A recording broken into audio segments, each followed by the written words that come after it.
सारे की जी और खराब की जी।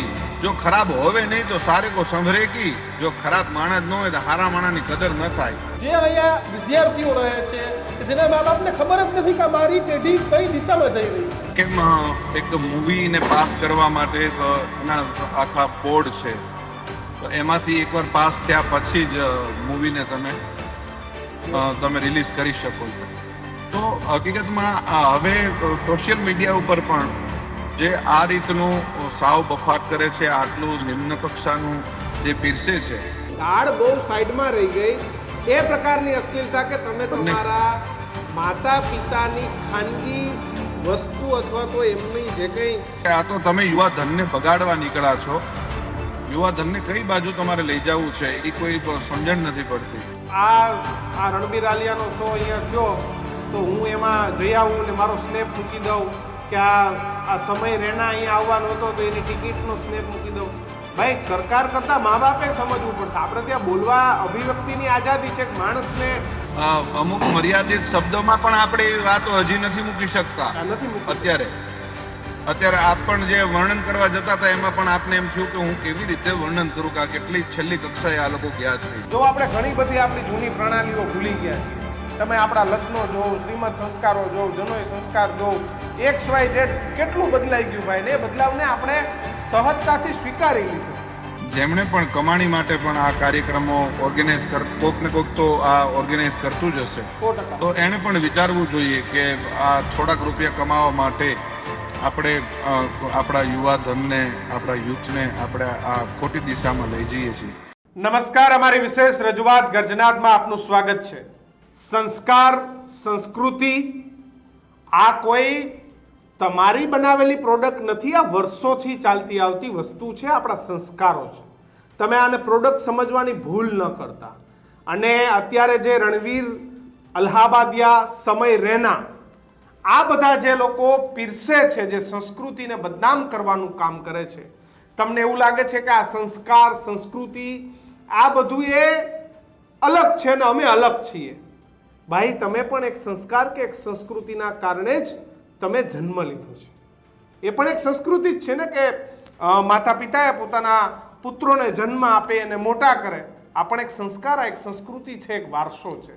પણ તમે તમારા મા બાપના અંગત પળો વિશે જાહેરમાં ચર્ચા કરો તો આનાથી વધારે કોઈ પાપ ન હોઈ શકે, આનાથી વધારે દીક્ષિત કોઈ ખરાબ વસ્તુ ન હોઈ શકે। ને આ સુરેશ, સમય રેના, રણબીર અલ્હાબાદિયા, એટલે તમે ગમે એવા બકવાસ સોશિયલ મીડિયામાં સસ્તી પ્રસિદ્ધિ મેળવવા માટે તમે ગમે એવા બકવાસ કરો તો આ આપણા ભારતની સંસ્કૃતિ હતી, છે ભારતની એ પણ સંસ્કૃતિ છે। નથી એવું નથી કે એવી લાખો કરોડો વેદ, પુરાણ અને આખું કિશન મંદિરો છે, ભારત પાસે એ સંસ્કૃતિ પણ છે। પણ તમે એ સંસ્કૃતિને ઘોડીને પી ગયા છો ને તમારા 2-5 લાખ વ્યૂ માટે અથવા તો તમારી સસ્તી લોકપ્રિયતા માટે તમે ગમે એવા વાણી વિલાસ કરો। તમે કિશન ગાળો બોલવો ને ગાળો, સમજવાની વસ્તુ એટલે આ લોકો માટે તો બહુ સામાન્ય વાત થઈ ગઈ છે। જેવું એ છે, સમજાતું શું નથી કે લોકોને બધે જઈને બતાવી શું દેવું છે। સોશિયલ મીડિયામાં સ્ટોરી મૂકવી છે, તું જો વિચાર કર, કુંભની સ્ટોરી હોય, યુવાઓ અફલાતુન હજારો કરોડો યુવાઓ જઈ રહ્યા છે, એ જરૂરી છે, જે જરૂરી છે, કુંભ જરૂરી છે, પણ આવા વિડિયો આવે લોકોના 100 પણ ફૂલ જાય છે। એટલે આજે મહત્વની વાત તો આજે અમારે ચર્ચા એટલા માટે કરવી પડે કે સમય રહીનાનો શોનું નામ જ અનફિલ્ટર્ડ।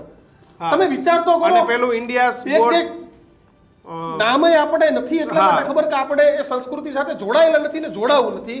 લાંબી ચર્ચા તો બહુ થાય છે। આપણી સાથે બ્રિજરાજદાન ગઢવી છે, તે જોડાયા છે આ મુદ્દે ચર્ચા કરવા માટે। સ્વર્ગસ્થ ઈશરદાન ગઢવીએ પણ સંસ્કૃતિને જાળવવા માટેનો એક ખૂબ વાત કરી હતી અને આજે તેના જ પગલે બ્રિજરાજદાનભાઈ શું કહેશો આવા શો અને જે પ્રકારનો ઘટનાક્રમ આપણા દેશમાં અને કેટલી યુવા પેઢી માટે કેટલો ખતરો આવા લોકોથી? નમસ્તે ભૈલાઓ, અને ખાસ તો એક હું આપને કહું કે કરુણતાની વાત કહેવાય કે આપણા હિન્દુસ્તાનમાં, આપણા ભારતમાં આવા શોઝ થાય છે। બહાર વેસ્ટર્ન કલ્ચરમાં અને બીજી બધી કન્ટ્રીઓમાં જ્યાં જ્યાં વેસ્ટર્ન કલ્ચર છે ત્યાં આવા શોઝ થાય છે, પણ આપણે ત્યાં આવા શોઝ થાય એ ખરેખર આપણી માટે ખૂબ જ નીચું જોયા જેવી વાત છે। એક બહુ સરસ વાત છે કે સંસ્કારને આવતા પણ પેઢીઓ લાગે અને સંસ્કારને જતા પણ પેઢીઓ લાગે. એટલે હકીકતમાં જેની ત્યાં કોઈ સંસ્કારનું સિંચન જ નથી થયું, એટલે ઈ શું આપણને સંસ્કારનું પાન કરાવી શકે, શું આપણને સંસ્કારની વાતો કરી શકે. એટલે આ લોકો પાસેથી આજ આપણને અપેક્ષા હોય. આ લોકો સસ્તી પ્રસિદ્ધિ માટે હંમેશા સ્ટેજ ઉપરથી બકવાસ કરતા હોય છે, એમના શોઝ માંથી બકવાસ કરતા હોય છે. અને કરુણતાની વાત એ છે કે હમણાં આપે કીધું, હું હમણાં આપ બંને ભાઈઓનું જોતો હતો તો એમાં આપે કીધું કે હાઉસફુલ શોઝ જાય છે. યસ, કેટલી કરુણતા કહેવાય. આપણા ડાયરાઓમાં આપણે નવરાત્રીઓના જે કાર્યક્રમો થાય છે એમાં માણસો મફત પાસ મેળવવા માટે કેટલા તો ફોન કરાવે, કેટલી ભલામણો કરાવે. યસ, અમને એટલા ફોન મેસેજ આવે ભાઈ. હા, અને આ લોકોને ત્યાં જવા માટે તો ઓનલાઈન એ લોકોનું બુકિંગ હોય કે ક્યાંય પણ કોઈ પણ પ્લેટફોર્મ ઉપર બુક થતી હોય તો ત્યાં તો માણસો હસીને કોઈ પણ ભાવથી ટિકિટ ખરીદવા માટે તૈયાર હોય છે. એટલે ભાઈ મહત્વની વાત એ છે કે સમય, શોનું નામ જ સમય અનફિલ્ટર્ડ. આ શો ચાલુ થાય ને ભાઈ, હા. એમાં પૂરો થાય ને એમાં 1 સેકન્ડ એવી જ્યાં ગાળ ન હોય, જ્યાં અશ્લીલતા ન હોય. અને મોટી વાત એ ભાઈ કે આપણા એ ઉંમરની 18 થી 21, 22, 23 વર્ષની ઉંમરની એ દીકરી રે અંદર હોય, એ દીકરો અંદર હોય કે જે કચ્છ કાઠિયાવાડથી તો અથવા બહારથી ક્યાંયથી ભણવા માટે ગણવા માટે અમદાવાદ, સુરત અને બરોડા આવા શહેરોમાં, તમે જો રાજકોટમાં દૂષણ નથી કર્યું કારણ કે રાજકોટમાં આવું કોઈ ઘટનાક્રમ નથી, યુવાનો મોટી સંખ્યામાં રહેતા નથી, તો સારું છે કે તે સંસ્કૃતનો આપણો વારસો જળવાયેલો છે. પણ જે અહીંયા વિદ્યાર્થીઓ રહે છે કે જેના મા બાપને ખબર જ નથી કે મારી પેઢી કઈ દિશામાં જઈ રહી છે.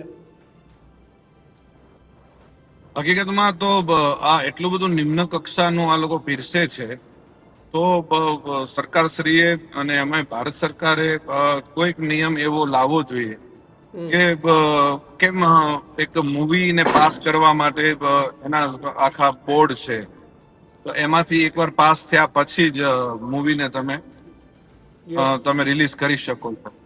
તો હકીકતમાં હવે સોશિયલ મીડિયા ઉપર પણ જે આ રીતનું સાવ બફાટ કરે છે, આટલું નિમ્ન કક્ષાનું જે પીરસે છે, એમને એના ઉપર કડક પગલાઓ લેવા જોઈએ. કારણ કે આ તો તમે યુવા ધનને બગાડવા નીકળ્યા છો. યુવા ધનને કઈ બાજુ તમારે લઈ જવું છે એ કોઈ સમજણ નથી પડતી. અમે ડાયરાઓના માધ્યમથી અમે લોકો એમ કહીએ કે તમે કોઈ પણ વ્યસનથી દૂર રહેજો. તમે સિગરેટ, પાન, માવો, બીડી કે મદિરાપાન કરતા હો કે કોઈ પણ જાતનું, હું તો છેવટે એમ કહું છું કે કદાચ ચાનું વ્યસન હોય કે ચા પણ એક દિવસની 20-25 ચા, એવું કહેવાય છે કિશનભાઈ અને દીક્ષિતભાઈ કે અમૃત પણ, વધારે પડતું અમૃત પણ એ આપણા શરીર માટે હાનિકારક છે. યસ, તો ચા થોડાક પ્રમાણમાં સારી હશે પણ અતિ પ્રમાણમાં લેવા જાવ તો ઈ પણ ખરાબ હશે. તો હું તો એમ કહું છું કે આ બધાથી દૂર રહ્યો, વ્યસનથી દૂર રહ્યો. અને વ્યસનો એટલા જ કરવા જોઈએ કે આપણા મા બાપની સમક્ષ આપણે બેસીને આપણે કરી શકીએ. આપણે કાર્યક્રમો પણ એવા જોવા જોઈએ કે આખો પરિવાર સાથે બેસીને આપણે માણી શકીએ. એટલે આવા કાર્યક્રમો ઉપર બહુ કડક પગલા લેવા જોઈએ અને કોઈ પણ બીજા પણ આવું કોઈ સાહસ ન કરે, બેફામ વાણી વિલાસ ન કરે, એનું ખાસ ધ્યાન રાખવું જોઈએ. ભાઈ આપણી એક સંસ્કૃતિ છે, એ સંસ્કૃતિની ઝાંખીના દર્શન કરાવીએ તો ઘણી બધી છે. એની બદલે આવા પ્રકારના શો, ખરેખર તો એ શિવાજીને યાદ કરવા પડે, મહારાણા પ્રતાપને આપણે યાદ કરીએ છીએ, રાણી લક્ષ્મીબાઈને યાદ કરીએ છીએ, તમે મહારાષ્ટ્રમાં જાઓ તો શિવાજીને યાદ કરીએ છીએ, અને જોગીદાસ ખુમાણથી લઈને આવા અનેક કિસ્સાઓ છે કે જે આપણે યાદ કરાવી શકીએ છીએ. એ ઇતિહાસને યાદ કરવાનું તો તમે ભૂલી જાઓ, સાઈડમાં વાત રહી. એની બદલે અશ્લીલતા આપણે વેસ્ટર્ન કલ્ચર કહીએ છીએ, પણ વેસ્ટર્નમાં પણ આવું કલ્ચર નહીં હોય કે જેના મા બાપ વિશે આ પ્રકારની વાતો કરતા હશે. બ્રિજરાજભાઈ, અશ્લીલતા એટલે ગાળ તો બહુ સાઈડમાં રહી ગઈ, તમે સમજો, ગાળ બહુ સાઈડમાં રહી ગઈ. એ પ્રકારની અશ્લીલતા કે તમે તમારા માતા પિતાની ખાનગી વસ્તુ અથવા તો એમની જે કંઈ કુદરતે જે આપણને આપેલું એ વસ્તુ જોવી જોઈએ ના જોઈએ, આ બધી ચર્ચાઓ આ માધ્યમોમાં જાય છે. એટલે તમે વિચાર કરો કે આ લોકો પ્રેરણા આપે છે, દુષ્પ્રેરણા આપે છે બાળકોને. કિશનભાઈ, આપ જોવો, વિચારો આપ અત્યારે આપણે આપણા સંસ્કાર મુજબ અમુક મર્યાદિત શબ્દોમાં પણ આપણે એ વાતો હજી નથી મૂકી શકતા. આ નથી મૂકી અત્યારે આપ પણ જે વર્ણન કરવા જતા હતા એમાં પણ આપને એમ થયું કે હું કેવી રીતે વર્ણન કરું કે આ કેટલી છેલ્લી કક્ષાએ આ લોકો ગયા છે.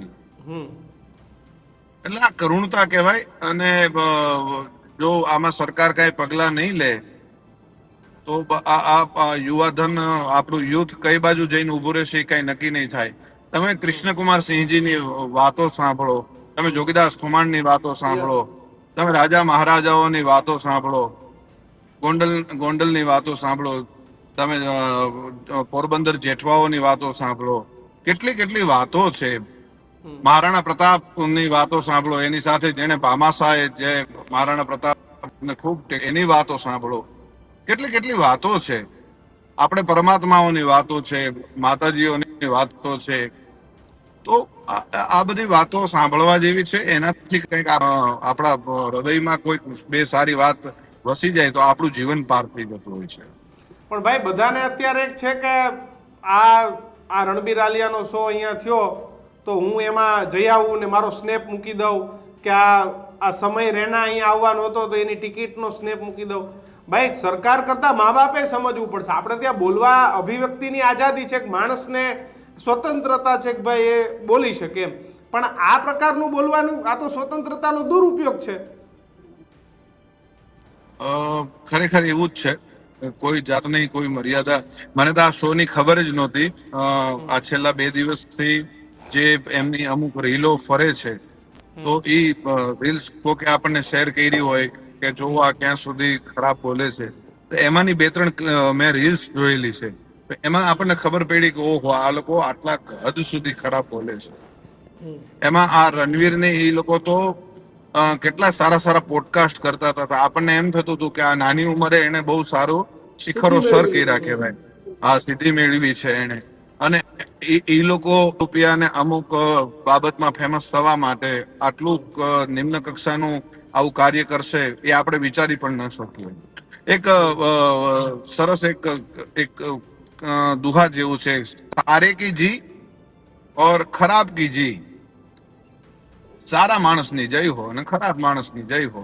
સારે કી જી ઓર ખરાબ કી જી. જો ખરાબ હોવે નહીં તો સારે કો સંભરે કી. જો ખરાબ માણસ ન હોય તો હારા માણસની કદર ન થાય. એમ આ લોકોનું ખરાબ 50% હોવા જોઈએ, સારા 50% હોવા જોઈએ, તો કદાચ સારાની કદર થાય. જો આખી દુનિયા સારી થઈ જાય તો કિશનભાઈ અને દીક્ષિતભાઈ તો સારા માણસને કોણ સારું કોણ ખરાબ કઈ રહે નહીં.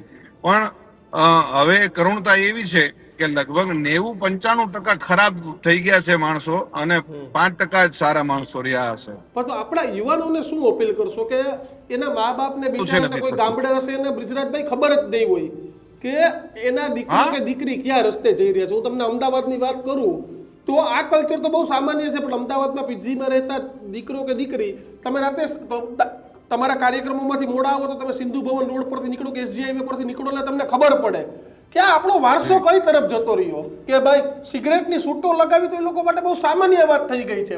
ભલે બાપો વાડિયા હાલ સુધી હાથી હાંકતો હોય ને કામ કરતો હોય ને ખેતરે હોય. અને બ્રિજરાજભાઈ દીક્ષિત, આપણે ત્રણે અત્યારે આ વાત કરીએ ને તો ઘણા કહેતા છે કે આ નેરો માઇન્ડેડ છે. આપણને પાછા નેરો માઇન્ડેડ કે ભાઈ કે તમે નેરો માઇન્ડેડ છો એમ. નેરો માઇન્ડેડ તો શું, પણ આપણે એમની ક્યાં કુળમાંથી આવ્યા છે, એમની જનેતા કોણ છે, એનો બાપ કોણ છે, એનું કુળ કયું છે, એ યાદ કરાવવાની આપણે કોશિશ કરીએ કે ભાઈ આપણે બને ત્યાં સુધી જેને ખરાબ મિત્રતાઓ થઈ ગઈ છે, જેને ખરાબ સંગત થઈ ગઈ છે, તો એને આપણે સારા સુધારવા માટેની આપણે કોશિશ કરીએ છીએ. હવે એ આપણને નેરો માઇન્ડેડ ગણે કે બ્રોડ માઇન્ડેડ ગણે એ એમની ઉપર છે, કારણ કે એમના વિચારવાથી તો આપણને શું ફેર પડશે. ભાઈ બીજા બધાનું જે થવું આ કલ્ચર આખું આમ જોઉં તો દિલ્હી, નોઈડા અને હરિયાણાથી આવ્યું. એક ગુજરાતી તરીકે તો મને મારા ગુજરાતીઓની ચિંતા છે. બાકીનાનું જે થવું એ થાય. અને ખાસ કરીને જ્યાં કોસ્મોપોલિટન આવ્યું એટલે અમદાવાદ આવ્યું, વડોદરા આવ્યું, સુરત આવ્યું, ત્યાં જ્યાં ભેગા થયા ત્યાં બધા શો આવ્યા. ભાઈના 19 જેટલા શો હતા ભાઈ, બધા શો ફૂલ હતા. અને આપણે આપણા ગુજરાતીઓએ શું ચિંતા કરવી પડશે ભાઈ. જો આ બધા આવી થયા, જો આપણે ઘણી બધી આપણી જૂની પ્રણાલીઓ ભૂલી ગયા છીએ, તમે આપણા લગ્નો જોવો, શ્રીમદ સંસ્કારો જોવો, જનોઈ સંસ્કાર જોવો, XYZ કેટલું બદલાઈ ગયું ભાઈ, ને એ બદલાવને આપણે સહજતાથી સ્વીકારી લીધો. આ હકીકત છે ભાઈ, આપણે માનીએ કે ના માનીએ, એમાં ઘણા બદલાવ બધા સમાજની હારે અને સ્વીકારી લીધા. આપણે પિક્ચરો પણ તમને કહો, મારા પિતા એવા મૂવી જોવા સાથે, જે પરિવાર સાથે આપણે દીકરા જોતા હોય, એવી સંસ્કૃતિ એક ડાયરાઓની છે કે ગુજરાતમાં આ એક સંસ્કૃતિ આવી રહી છે કે જે હજી જીવંત અને છે. એની વચ્ચે આ સંસ્કૃતિ ઘૂસી ગઈ ભાઈ, કારણ કે યુવાનો ધીરે ધીરે આવા કાર્યક્રમો, લોક સાહિત્યની વાતો સાંભળે ભાઈ, છે. એક એની જ એક બેસ્ટ ઉદાહરણ આપું, નાટક છે. આ નાટક બહુ ઓછા થઈ ગયા ભાઈ, અને આવા નાટક વધી ગયા આના જેવા, આ રણબીર અલ્હાબાદિયા જેવા ને આવા બધા. તો ભાઈ આપણે ગુજરાતી તરીકે તો સ્ટેન્ડ લેવું જ પડશે. આપણે સરકારને ને બધાને છોડી દઈએ, આપણે જ સ્ટેન્ડ લેવું પડશે કે આવા કાર્યક્રમો. અને બીજી ઘણી બધી સંસ્થાઓ છે કે જે ધોકા લઈને પહોંચી જાય છે, આવા બધામાં કેમ નથી જાતી? ત્યાં જવું જોઈએ. કરો ભાઈ બંધ, આ બધા હું ધંધા માંડ્યા તમે. ખરી વાત છે. આપણા ઘણા બધા એવી સંસ્થાઓ છે કે જેને કદાચ ધોકા લઈને ન પહોંચે તો કોઈ પણ રીતે આ શોઝ ન થાય એની ખાસ કાળજી રાખવી જોઈએ. અને બીજું તો શું છે કે આપણે ગુજરાતીઓ તરીકે જેમણે પણ કમાણી માટે પણ આ કાર્યક્રમો ઓર્ગેનાઇઝ કોક ને કોક તો આ ઓર્ગેનાઇઝ કરતું જ હશે, 100%. તો એને પણ વિચારવું જોઈએ કે આ થોડાક રૂપિયા કમાવા માટે આપણે આપણા યુવા ધનને, આપણા યુથને આપણે આ ખોટી દિશામાં લઈ જઈએ છીએ. અને કર્મો છે ને એ તો સારા ને ભોગવવા પડે છે. તો આપણે કોઈ પણ રીતનું એવું કર્મ ન કરીએ કે આપણે એ ભોગવવું પડે. એટલે ખાસ તો હું આયોજક મિત્રોને પણ કહું કે આ બધું આ બધાને વેગ ન આપો. આમાંથી રૂપિયા મળેલા એ રાતે તમને હૈખે ઊંઘ નહીં આવે. કદાચ તમને એવું થાય કે કદાચ કઈ 5, 25, 50 લાખ રૂપિયા એક શોના કદાચ તમને મળી જતા હશે, કમાઈ લેતા હશો, પણ પછી જે એક ઓડકાર તમને આવવો જોઈએ સંતોષનો, એ સંતોષી નહીં મળતી હોય આમાંથી. ભાઈ એટલે તો આપને પણ ખાસ અમે અપીલ કરીએ છીએ કે આપ જ્યાં પણ કાર્યક્રમોમાં જાઓ, યુવાઓ, આપને સાંભળનારો વર્ગ બહુ મોટો છે, કે વિનંતી કરજો કે કમસે કમ તમારા દીકરા દીકરીઓ આવા કાર્યક્રમમાં જતા હોય ને તો ન જવા દેતા, ને ટિકિટના પૈસા ન આપતા. આ તમે ગુજરાતી તરીકે ખાસ અપીલ કરજો આપણા બેનો દીકરીઓ. હું તો ચોક્કસ ભાઈ, હું તો વ્યસન મુક્તિ માટેનું જ્યારથી હું કાર્યક્રમો કરું છું ત્યારથી બોલું જ છું વ્યસન મુક્તિ માટે. અને આ બંને મહિલાઓને હું કહું, અને આપણા ન્યૂઝ ચેનલના માધ્યમથી હું કહું કે હું તો એમ કહું છું કે 365 દિવસ તમે મને પહેલા ફોન કરીને જાણ કરો. તમે ચા થી લઈને કોઈ પણ જાતનું વ્યસન કરતા હો, તમે છોડી દો. મને ફોન કરીને જાણ કરો. તમે જે પરમાત્માને, માતાજીને માનતા હો એના ચરણોમાં એ વસ્તુ મૂકી દો. એને 365 દિવસ પૂરા થાય એટલે તમે કયો ત્યાં આવીને હું કાર્યક્રમ મફતમાં કરી દઈશ. ક્યાં વાત હે. અને મેં કાર્યક્રમો મફત કરેલા છે. જરૂરી છે ભાઈ, તો આપણી સંસ્કૃતિ, આજ તમારા માટે જેવા કલાકારો છે તો વારસો, સંસ્કૃતિ આ જળવાશે ભાઈ આપણી. હું દીક્ષિતભાઈ હમણાં જ 7 તારીખે ગઈ 7 ફેબ્રુઆરીના કચ્છમાં મારો કાર્યક્રમ હતો. ઢોરી કરીને ગામ છે ભુજ તાલુકાનું. તો એમના ઘરેથી બેને, એટલે એમના પત્નીએ ચાનું વ્યસન, કે રોજની લગભગ 25-30 ચા પીતા હતા, એ ચાનું વ્યસન એમને મૂકી દીધું. એ 3 વર્ષ પહેલા મને એમણે જાણ કરી હતી કે મારો જયારે પ્રસંગ આવશે ત્યારે હું તમને કહીશ, તમારે મને એક કાર્યક્રમ કરી દેવાનો. જોકે પછી મને એમણે રૂપિયાનો વિવેક પણ કર્યો કે જે કઈ આ પેમેન્ટ લેતા હો, એટલે મેં નહીં, તમે વ્યસનથી મુક્ત થયા છો ને મેં કીધેલું છે મારા આપને કાર્યક્રમ આ કોઈ પણ જાતનો ચાર્જ વગરનો કરી દેવાનો છે. તો મેં કરી દીધો છે. મેં આવા અસંખ્ય કાર્યક્રમો કરી દીધા છે વ્યસનથી દૂર રહે. હવે એમાંથી મારા પરિવારને શું મળી જવાનું છે એ વ્યસનથી દૂર જાય તો? પણ મારો દેશ શુદ્ધ થશે, મારી યુવા ધન શુદ્ધ થશે, સંસ્કારોનું સિંચન થશે. એટલે કોઈ પણ રીતે આમાંથી જેમ સારું, જ્યાંથી સારપ થતી હોય એ આપણે સારા માણસોને, અને કોઈ કદાચ વ્યસનોમાં ગયા હોય કે કોઈ આવું, હું આ પણ કહેતો રહીશ કે આવા શોઝ પણ ન જોવો. કારણ કે અમારી 1 કલાકની વાત અમે કરતા હોઈએ તો હવે એને કમ્પ્રેસ કરીને અમારે 10-15 મિનિટમાં લઈ આવવી પડી છે. અને કરુણતા એ છે કે આ લોકો 3-3 કલાક આવા ગાળાગાળી ને અભદ્ર ભાષાનો ઉપયોગ કરે, તો ત્યાં માણસો ખડખડાટ હસીને દાંત કાઢે છે, જમાવટ કરે છે. એનું કારણ શું છે ભાઈ ખબર છે? હલકા લોકોને પ્રસિદ્ધિ બહુ તરત મળી જાય, કારણ કે ગાળો બોલવી, વલ્ગારિટી, બિલકુલ વલ્ગારિટી કરવી. સાચા માણસ હોય ને સંઘર્ષ બહુ લાંબુ હોય, ધીમે ધીમે હોય, પણ આ તો ભાઈ હલકા માણસો છે. આને કામ જ ઈ છે, કાયમ હોય ભાઈ. સાચો માણસ છે ને એ કાયમ હોય.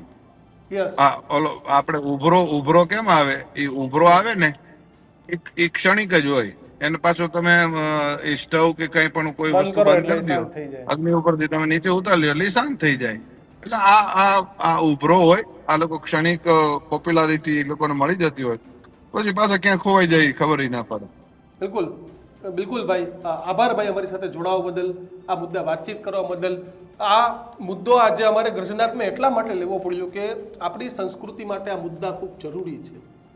આ મુદ્દા લોકોને એવું થશે કે ભાષણ આપે, લેક્ચર આપે, પણ 500 લોકોએ પણ અમારું ભાષણ કે લેક્ચર સાંભળ્યું ને એમાં 5% સુધારો આવ્યો ને તો અમારો શો સફળ છે.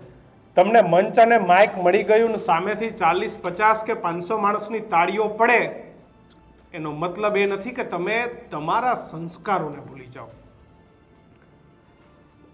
દીક્ષિતા સમય રહેના કે રણબીર અલ્હાબાદિયા, શું એના મા બાપે એને આ સંસ્કાર આપ્યા હશે? દિલ ઉપર હાથ મૂકીને આ સંસ્કાર આપ્યા ન જઈ પાઉં ન જ આપ્યા હોય. એટલે તમે તમારા મા બાપના આપેલા સંસ્કારોનું સિંચન કરો ભાઈ. 500 માણસની મેદનીમાં તાળી પડે કે વાહ બોસ વાહ, અને પછી તમે ગાળો બોલો, આ કઈ યોગ્ય છે? શું તમે તમારા પરિવાર સાથે પણ આ જ વર્તન કરો છો? તો તમે જાહેરમાં આ વર્તન કરો. આ કરતા એસા તો હલકી કક્ષાના લોકો છે જે બોલી લાગી.